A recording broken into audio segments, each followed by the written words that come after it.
We have our next guest is Jamie Armistead from Bank of the West, and Jamie spends a lot of his time in Northern California, and he happened to be in Southern California, so we're really lucky to have him tonight.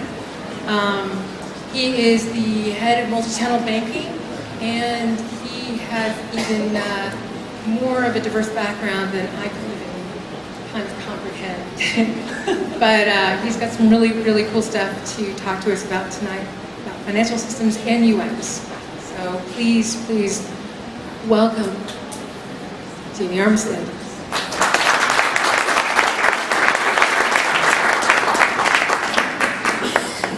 For those of you who are at speed reading, what's that? So I've been with Bank of the West for 3.5 months, so I just made a switch. Prior to that, I was with Bank of America for almost 11 years. Had a variety of roles in the digital channel space at Bank of America.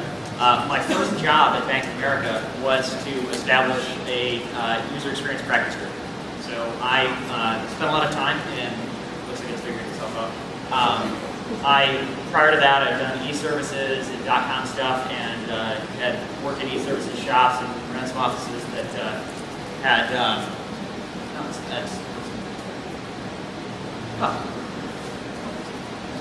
We'll figure it out. And the banks were my clients, so I had some background and experience there, and so I have maybe not as dire a view of banking because I have, but my eyes are dated, so much more dated than Sean's. So let me just.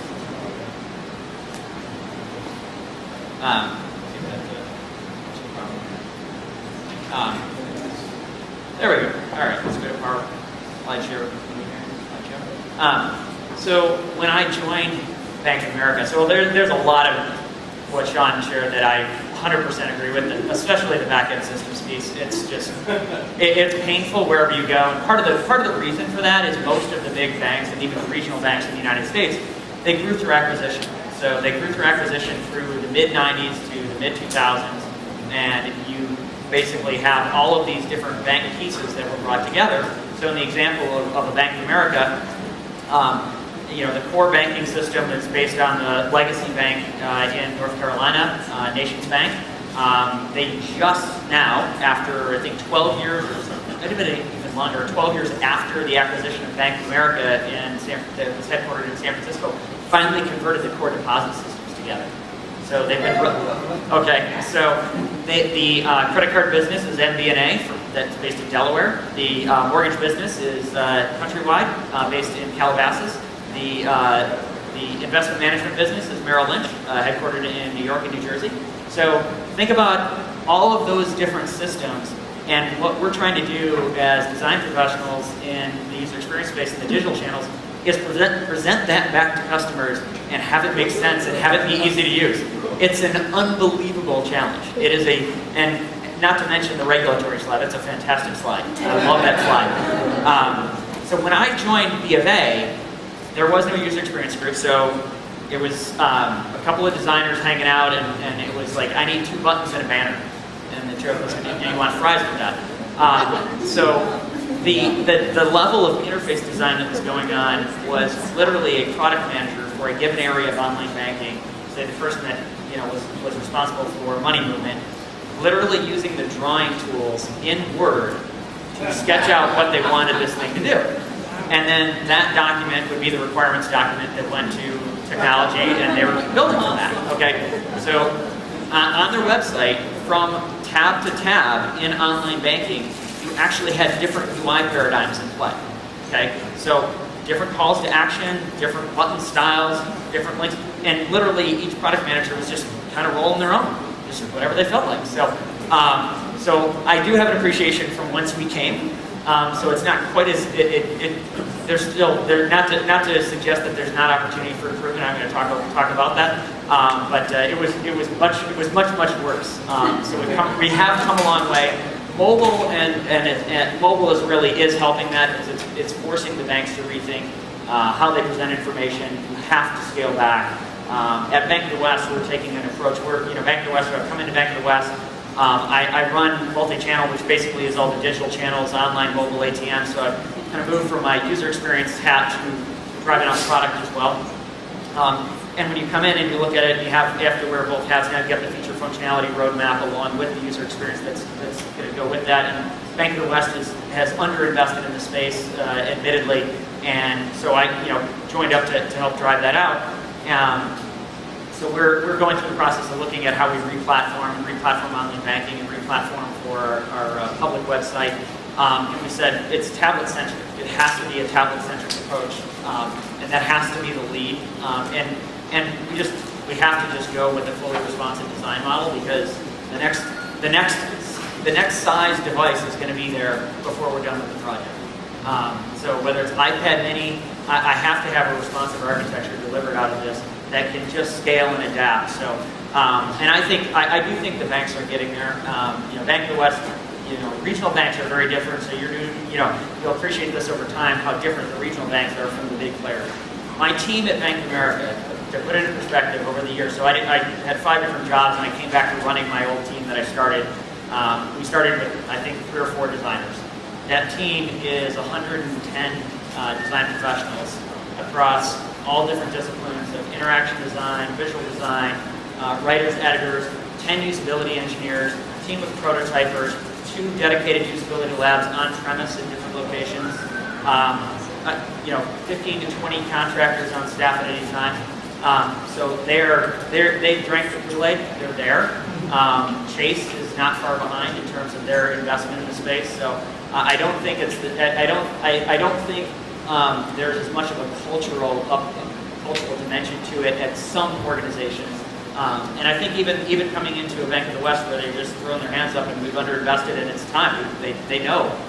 Because if you look at mobile apps as a good example of the state of the industry, because those are the newest things that are out there, and kind of have the opportunity to bypass a lot of those legacy systems, because the best thing about mobile apps is that you can't do most of the solutions within the apps, thank goodness. Because otherwise we can cobble together a bunch of crap again, and you have all these different, right? You go into online banking and go look at bill pay. Why is it a different interface? So it's a different backend company. But the mobile apps, they can't cheat. And so the mobile apps are more pure. And so you're just seeing better design come forward as part of that. And the ratings reflect that. The App Store ratings are really solid. People are very happy with those apps. And Chase didn't spend $100 million marketing remote deposit capture for nothing. They're getting a lot out of that, and it's a proof point. They look at it as, what's our brand about? They're an innovative. It allows them to position themselves as innovative, and it feels innovative. And banking doesn't have a lot of opportunities to do that. To the legacy slide. I mean, it's been around for a long time. It's not thought of as innovative, but digital creates that opportunity. So I'm going to speak more about banking in general than certainly about Bank of the West or Bank of America, but our roadmaps, our objectives, and I wanted to kind of take this in the direction of a little bit of the challenge that was presented about how we help customers with their concerns around banking, and why aren't more people doing it. It's not just bad user experience. But what's our goal? It's to drive digital channel adoption. So this data has been around for a while, but it's the idea of what does it cost. So anywhere you look, any study you look at, I could stand up here for an hour and talk about all of the data points that support this. But online banking and digital channels in general, so I'm using online banking more generically, it lowers attrition, right? It's sticky. Once you set up those pages, are you going anywhere? It's a pain in the butt to move banks. We all know that. Even Bank of America, with all the reputational challenges, all the Occupy movement that went on, grew market share during that time. Okay? Just think about that. Just think about that. Okay? So digital drives higher balances. So after you become a digital customer, you actually keep more money with the bank, you consolidate your accounts, you get more products out of it. We actually get higher satisfaction. So people who use digital are more satisfied with the bank than those that don't use digital. And it lowers the cost to serve. I mean, it's pennies on the dollar. So what bank wouldn't want this, right? Wouldn't want to change the transaction dynamics from being branch and teller specific and call center specific. So that's the goal for the banks, right? That's what we've been all about for the last 10 years. And I hope you can read this. Sorry if it's a little bit of an eye chart, but we're pretty good at it. So online banking has become the primary channel for 9 out of 11 banking activities. Okay, So if you think about your core banking activities, 9 out of 11 people say, my favorite place to do that is online. We've got a little work to do in depositing a check, but remote deposit capture is going to help close that gap. Asking a general question, ironically, is kind of neck and neck with phone, which shouldn't be the case. That's a great example of a usability issue and challenge in design. Go search any bank website, type in common search term like routing number, because the banks have different routing numbers by state and sometimes by multiple in a geography, and you need that for something that you're doing. And half of them will tell you to go look at the bottom left corner of your check. Well, first off, you have to explain what a routing number is, and yes, it's in the bottom left corner of your check. But if I had a check with me, why would it be? I wouldn't be online. So give me the information I'm looking for. Don't make me go find a checkbook and go dig around the house looking for a checkbook. So it's just a good example of where we don't really think like users. We still have the challenges. We don't think like users, and we don't appreciate what the user's trying to do. It is very task-based, to Sean's point. You're coming there for a reason. You're not there hanging out. You're not there to surf. You're not there. It ain't Flipboard. So it's so we have to be able to deliver that information in a really intuitive, easy to use manner. Sales. This is the other dynamic that you see. So online surpassed branch for sales. Now this is inclusive of credit card, so monoline like Capital One. It's inclusive of brokerage, self-directed brokerage, and the like, and insurance products. But in aggregate, we have more people opening accounts online than offline, which is an unbelievable transition. So they're getting there. And mobile, this is obviously the low numbers, overstate the percentage growth. The percentage growth of mobile banking is off the charts, and it will continue, right? I can put up the stats on the mobile device sales and PC, and the tablets outpacing PCs and smartphone adoption and the like all drive for that mobile adoption. So overall, banks are doing okay, right? That's our goal. We're driving this digital channel adoption. Yet, only 42% of adults, 43% in 2012, 43% of adults banked online in 2011. Why is that? Why don't So you think about it, it's like, are we all doing it? And there is an adoption curve to the internet in general, and that's been true, since the mid '90s when sort of the modern internet started to take hold. Where first you start using the internet, get excited about it, you're surfing, you're absorbing information, you're reading, and then you get comfortable with that, and then obviously email is a very easy extension of that, and you're communicating, and then you may start to shop. And you say, okay, all right, I think I'll actually be willing to put my credit card in this Amazon.com thing and buy something. And then, after I've gotten comfortable with that, I might actually go online and look at my bank website and do financial transactions. But there's still a fear factor. And so you still have this sort of artificial ceiling to the level of adoption.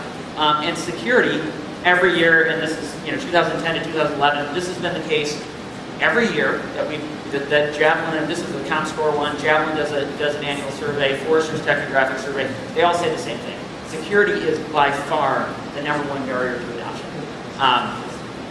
And it's interesting to look at the dynamics, right? Why a huge jump in 2011? So there have been there's been a lot of effort put forward in trying to ameliorate that concern. And so what the banks have been doing is what I like to call the frontal assault on security. Okay, so we pay attention, we read these studies, like, security, we want more digital adoption, security's the issue. We'll solve that. We're going to put up security centers. Everybody's going to go there. They're going to feel more secure. Somehow it doesn't work that way. I don't know why. What did we do wrong? So some of these are sort of fanciful, field of dreams type approach to tackling the customer issue. They will come, and somehow I put up a security center, and everyone's gonna go there, and now they'll feel secure, and now they'll use online banking. And of course, that didn't really move the needle whatsoever. But it did give the opportunity to put things out there like an online banking security guarantee, and the fact that the transactions are covered just like your credit card was stolen and so forth, and reinforce that. But the banks still are shy of putting that front and center. Then there's some more tangible examples where Trusteer is a piece of software that helps with state communication between online banking and your PC, which kind of helps defending its man-in-the-middle attacks. So in any event, so we're giving away software. The banks sign up with Trusteer, give away Trusteer. So put it on your machine, and it'll help you have a more secure session. we'll give away McAfee. We'll give you 12 months. Everybody's got the partnership deal with McAfee. Give that away for 12 months. So the banks are taking steps, but these steps are good. I don't want to sound like they haven't made a difference. They have, but they obviously the uptick. It's the online banking adoption curve is growing. It's at like 1 to 2% right now. So that's pretty slow growth. That's a plateau with a very, very, very slow uptick to it. Some more tangible examples of real security measures that can be put in place. Bank of America built something called SafePass, the one-time passcode, but it's user preference driven. So as a user, I turn it on for adding a page, something that has the potential for fraud. Right? If somebody's accessed my account, compromised my account, they would need a one-time passcode to add a new payee to actually move the money to something other than Comcast. So there are real tangible examples, and the industry has tried very, very hard with this. But I would just kind of put it out there. I don't have all the answers. I've been at this for a long time. Here's where we are. So you can blame me. But as design professionals in the space, I would really think about how to help shape that customer mindset and how to overcome that fear that clearly exists out there, and how we get more people to take advantage of the digital solutions that we have, because they are fantastic. And once you're there, people like them and they get on board, and it changes their behavior. It's funny, Sean mentions the ethnographic research on bill pay. We did that 10 years ago and we actually did go to people's homes and watch them pay bills, and that's why, at least in some solutions, that's when you first come in, you just do AT&T and you actually pay a bill for the first time instead of the check-free is the company that most banks use for bill pay. And so the reason that it's structured that way is they had a mindset that was, well, what you're going to do is take all your bills and create all your payees and then make your payments. And it's like completely different that people open an envelope, write the check. So we proved it to them. It's their product, but we had to go prove it to them to get them to change. But in any event, so there's a long way to go. So there's just sort of a lot of opportunity for us to continue to address that security concern. And one of the areas I think there's a whole host of missed opportunities, not just in this kind of notion of frontal assault, but really the idea of it not just being about internet security and identity theft, but about financial security. And this idea of thinking about how you engage somebody and bring them into using a tool set that helps them better manage their financial life. And this is probably my biggest criticism of the industry as a whole, and I will say where this one is a lot harder to sell within an organization. And it's harder to sell, I think, because it's less obvious. Transactions, bankers get transactions. They get money movement. They get paying bills. Wait, they're not going to write checks. I don't have to pay for check processing. It goes digital. I save money. Get it. Anything that you can put numbers around, bankers get. This is a little bit fuzzier, okay? But think about online banking. It doesn't do anything. It basically, there's nothing about it that helps you manage your financial life other than creating visibility to a set of transactions. We haven't done anything with the data, which is so disappointing. There's so much opportunity there. And I love, the Mint.com and the like. But if the banks did their jobs, Mint.com doesn't need to exist, right? Because Mint.com does a good job with the aggregation, does a good job with the visualization. But really, if the banks were doing it, but you can't pay your bills at Mint, you can't transfer funds at Mint. So who wants two solutions for that? So the idea of integrated onboarding, when you buy an Apple product and you go home and you connect it, you get onboarded with the product. You get connected and suddenly it works. It's connected to your iTunes account. It downloads the data. You turn on iCloud now and everything's shared between your devices. It's fantastic. And banks just don't do that. You come into online banking and it's like we just drop you in. Good luck, have fun, figure it out, hope it works. It's an opportunity to get you to set your alerts, to onboard you to an experience and a solution set. The integrated communication, this is the multi-device world in which we live. This is the iCloud and the notion. I don't know where you're going to access us next. I don't know if it's going to be walking into a branch. I don't know if it's going to be on an iPad, on a phone, on your commute. I have no idea. And so the communication should be ubiquitous. It should be connected and recognize what you've done, where you've done it. If you just had a conversation in a branch about a problem, your response should be sitting there in online banking the next time you access it. right? It's just simple. And it's helping you better manage your financial life and then building that sense of confidence and security. And then the integrated PFM, that gets into some of the mint.com aspects of it, and what an untapped opportunity it really truly is, because it is the way to help people really understand how their money is moving. And back to the example of all the different disparate systems that go into it, and I'll just pick on Bank of America because it's easy, but they're all the same. And so Fiserv is the company that has bought up and gobbled up a bunch of the different financial service solutions, technology tools out there. So it's ironic that a lot of these solutions sit under Fiserv, but if you want to see where your money is going, you have to go to bill pay to see the bill pay money movement. You have to go to transfers to see how you're transferring internally. Then you have to go to external transfers to see if you've moved any money to an external account. Then you have to go to P2P to see if you've got any transfers going to a person. How much money do you have? Do you have enough money in your account to cover all that money movement? I don't know. I just sat there with the calculator and the spreadsheet and had to figure that out. It's such a ridiculous proposition to not unify just something as simple as where your money is going.